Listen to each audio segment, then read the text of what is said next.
Shalom Bapak Ibu Saudara.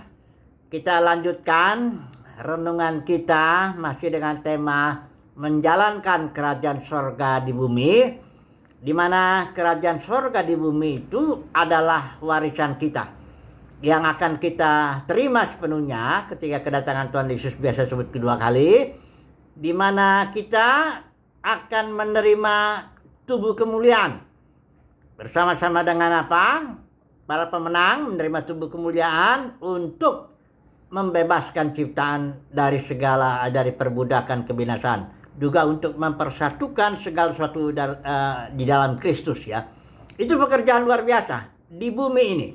Nah, tapi dalam sekarang ini, di zaman ini, kita juga harus belajar menjalankan kerajaan sorga di bumi. Nah, sekarang kita akan melihat ada 3 kasus pelajaran singkat saja, yaitu kasus pertama Jeriko, kota Jeriko, kedua kota Ai, dan ada nasihat dari Yosua supaya jangan bermalas-malas untuk berperang berebut warisan ya. Nah, oke, dari Jeriko dulu lah kita belajar. Kota Jeriko itu ditaklukkan ya, kalau orang Israel itu ya, dia akan merebut warisannya itu dengan cara berperang secara jasmani ya, dengan 7 bangsa itu. Kalau kita ya tentu berperangnya secara rohani kan. Nah, kita lihat dulu deh kota Jeriko ini. Kita mau belajar ya. Karena kan Israel itu simbol dari gereja. Kita belajar begini. Taktik atau strategi merebut kota Jeriko itu agak aneh. Itu cuma dikelilingin aja ya. Para imam tuh bawa tabut ya. Bawa sangkakala, tiup 1 kali aja putar ya. Sampai 6 hari begitu. Nah, hari ke-7 putar 7 kali. Dan nanti ada saatnya Yosua teriak. Bersoraklah gitu. Nah, ini orang Israel bersorak dan akhirnya rubuh itu tembok Jericho ya. Kadang-kadang kan strateginya kok aneh ya, nggak masuk akal. Orang mau berperang kok begitu caranya ya. Nggak pernah ada orang berperang dengan cara seperti itu ya, strateginya. Nah, pelajarannya apa dalam kehidupan kita sehari-hari ini ya? Strateginya rupanya begini. Kayak Paulus lah, kita lihat contohnya. Dia tuh nggak punya strategi apapun selain mentaati apa yang Roh Kudus suruh. Dari kota ke kota, dia tuh nggak tahu apa yang akan terjadi. Nggak ada gereja yang mensupport dia, atau mengatur dia, atau bikin program misi, atau apa. Nggak ada. Paulus hanya mengikuti aja apa yang Roh Kudus suruh. Belok kiri.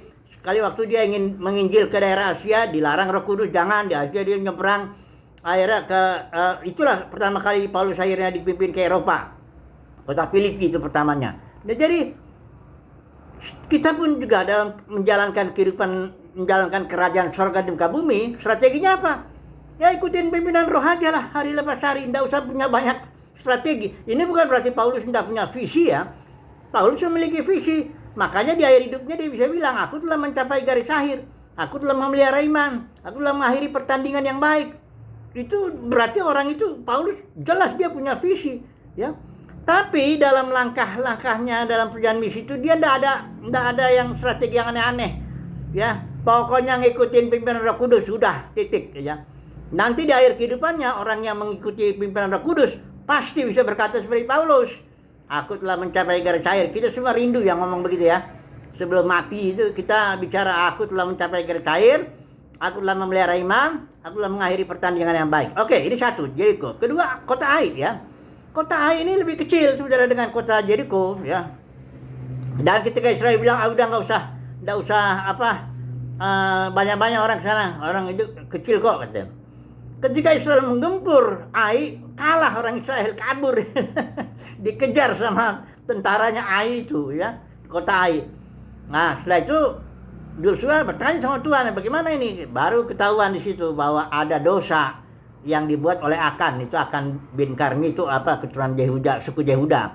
Dia ngambil barang-barang yang sudah Tuhan bilang khususkan, itu emas, perak, apa semuanya untuk bait suci. Dan tidak boleh ada beberapa barang yang dikhususkan yang jangan diambil. Nah, ini karena si Akan melihat ada kain yang bagus, ada emas, ada apa, diambil. Nah, karena satu orang itu yang bikin dosa, tapi seluruh Israel merosot kekuatannya luar biasa dan akhirnya kalah dia dalam perang ya. Nah, coba dulu kita lihat dulu ya, terapkan langsung ke dalam dunia kekristenan ya. Kalau gereja mula-mula itu kekuatannya tuh luar biasa, ya. Dia hanya dalam 200 tahun pertama, tanpa gedung, tanpa organisasi, tanpa macam-macam, bergerak secara organis, dia bisa menaklukkan dunia pada zamannya. Sampai akhirnya tahun 313, Konstantin itu Kaisar Roma membuat agama Kristen jadi agama resmi. Tapi setelah itu pecah, itu gereja organis itu, kekuatannya jelas merosot. Apa dosanya? Ada 3 dosa yang umumnya sudah diterima ya dalam dunia Kristenan. Ajaran Jebel, William, Nikolaus. Nah, ini kita nggak bicara ajaran itu, tapi intinya kekuatan dunia kekristenan merosot, jatuh sekali dibanding dengan gereja mula-mula.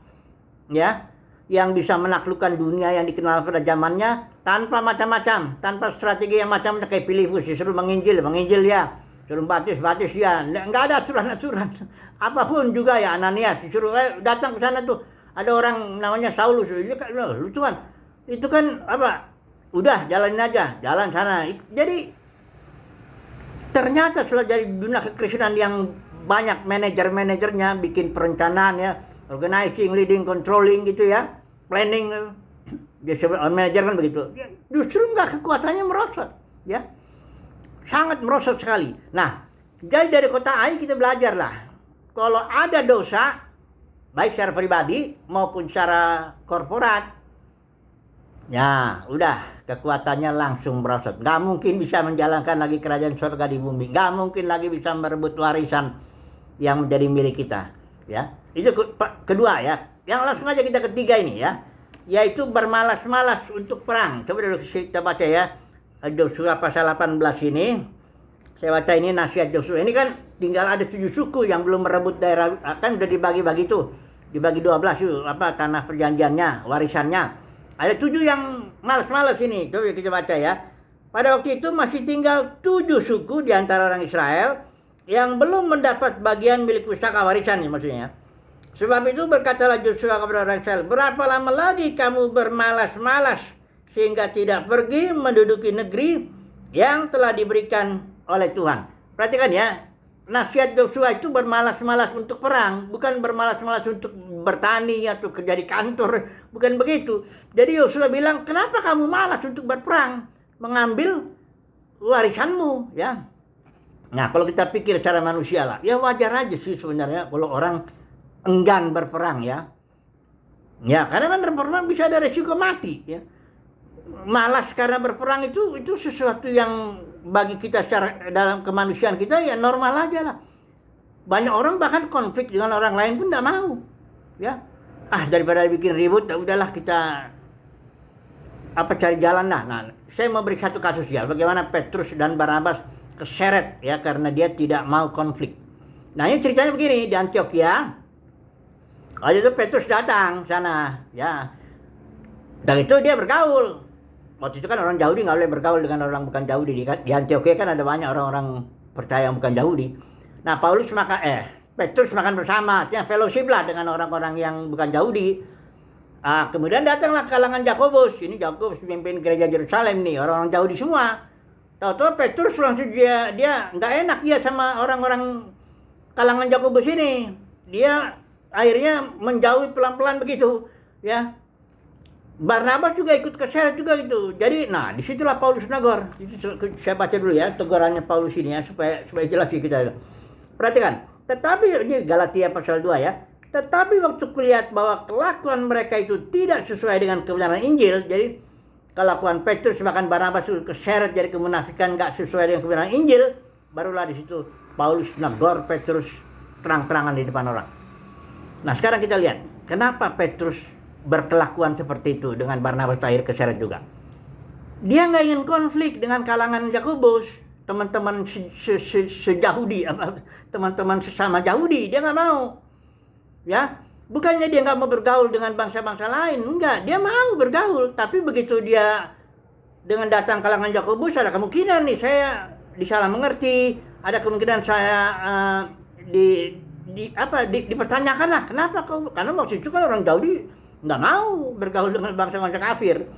Nah, di sini kita lihat orang sekelas Petrus pun bisa keseret untuk berkelakuan munafik dan tidak mau konflik.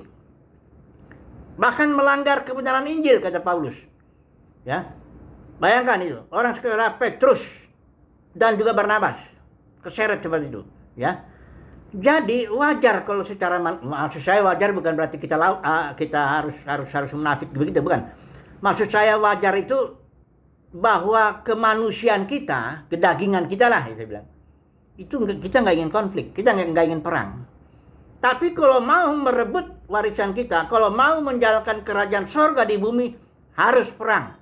Memang perang kita rohani, tapi kadang kebawa juga menjadi perang konflik ya sama orang lain. Contohnya deh, pengkhotbah. Banyak pengkhotbah yang menurunkan kebenaran Injil, bisa jadi dia nggak tahu, bisa juga dia tahu. Hanya cuma menyenangkan orang. Dia ingin jadi pengkhotbah populer ya, tentu ada inginnya, ada uang, jabatan, hormat manusia ya, munafik jadinya dia. Atau ada juga orang yang daripada nanti ribut sama orang-orang terdekat gitu, udahlah kita turunkanlah ini kebenaran Injil ya, jangan apalah, kira-kira begitu. Malas berperang, dalam arti malas konflik, semua orang rata-rata begitu. Ya, itu makanya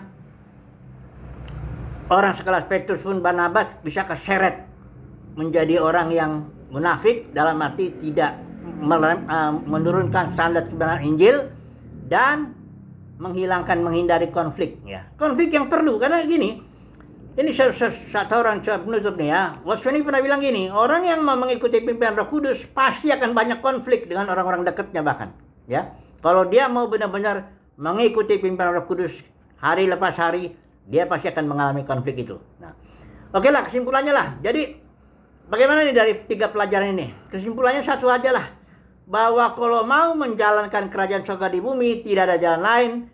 Kita harus ikuti pimpinan Roh Kudus, ikutin strategi Roh Kudus, ikutin keinginan Roh Kudus hari lepas hari. Apapun juga itu pasti ada konfliknya, ada macam-macam lah. Kita istilahnya bayar harga lah untuk itu ya. Semoga saudara dan saya mendapat kasih karunia untuk ngikutin aja ya pimpinan Roh Kudus, kemana saja Roh Kudus pergi, walaupun ada konflik, walaupun kita nggak disukai orang, walaupun disalah mengerti, walaupun udah diam aja mulut, jalan aja sesuai dengan pimpinan Roh Kudus ya. Semoga ya.